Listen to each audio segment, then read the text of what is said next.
జార్ఖండ్ లో ఘోర ప్రమాదం జరిగింది. ఛాత్రా దగ్గర కుప్పకూలింది ఎయిర్ అంబులెన్స్. రాంచీ నుంచి ఢిల్లీ వెళ్తుండగా జరిగింది ప్రమాదం. ఎయిర్ అంబులెన్స్ లో 7 వ్యక్తులు ఉన్నారు. ఒకళ్ళు మృతి చెందినట్లు ధృవీకరించారు. ఘటనా స్థలంలో ఇంకా సహాయక చర్యలు కొనసాగుతున్నాయి. ప్రస్తుతం ఎయిర్ అంబులెన్స్ కుప్పకూలిన ప్రదేశం నుండి దృశ్యాలు చూస్తున్నాం. జార్ఖండ్ లో జరిగింది ఘోర ప్రమాదం. ఛాత్రా దగ్గర ఇలా ఎయిర్ అంబులెన్స్ కుప్పకూలిపోయింది. రాంచీ నుంచి ఢిల్లీ వెళ్తుండగా ఈ ప్రమాదం జరిగింది. ఎయిర్ అంబులెన్స్ లో 7 వ్యక్తులు ఉన్నారు. ఒక వ్యక్తి అక్కడికక్కడే మృతి చెందినట్లు తెలుస్తోంది. ఘటనా స్థలంలో సహాయక చర్యలు కొనసాగుతున్నాయి.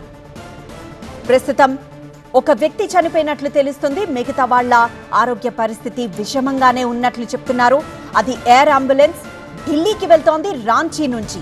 సో రాంచీ నుండి అక్కడ ఎయిర్ అంబులెన్స్ ఇటు ఢిల్లీకి వస్తున్న నేపథ్యంలో 7 ఆ ఎయిర్ అంబులెన్స్ లో ప్రయాణిస్తున్నారు. అయితే మధ్యలో వచ్చిన ఇబ్బందికర పరిస్థితుల వల్ల ఎయిర్ అంబులెన్స్ కుప్పకూలిపోయినట్లు తెలుస్తోంది.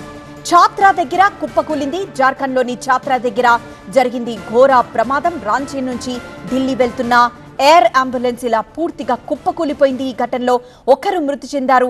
మిగతా వాళ్ళందరి ఆరోగ్య పరిస్థితి విషమంగా ఉన్నట్లు తెలుస్తోంది. మొత్తం 7 ఇందులో ప్రయాణిస్తున్నారు. అందులో ఒక వ్యక్తి అయితే అక్కడికక్కడే మరణించాడు. మరో 6 పరిస్థితి విషమంగానే ఉంది. ప్రస్తుతం కొన్ని దృశ్యాలు మనం ఆ ఘటనా స్థలం నుండి దృశ్యాలు చూస్తున్నాము. TV9 ఎక్స్క్లూజివ్ దృశ్యాలు.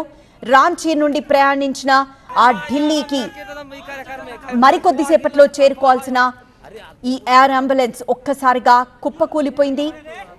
ఛాత్రా దగ్గర, జార్ఖండ్ లోని ఛాత్రా దగ్గర కుప్పకూలిపోయింది ఈ ఎయిర్ అంబులెన్స్.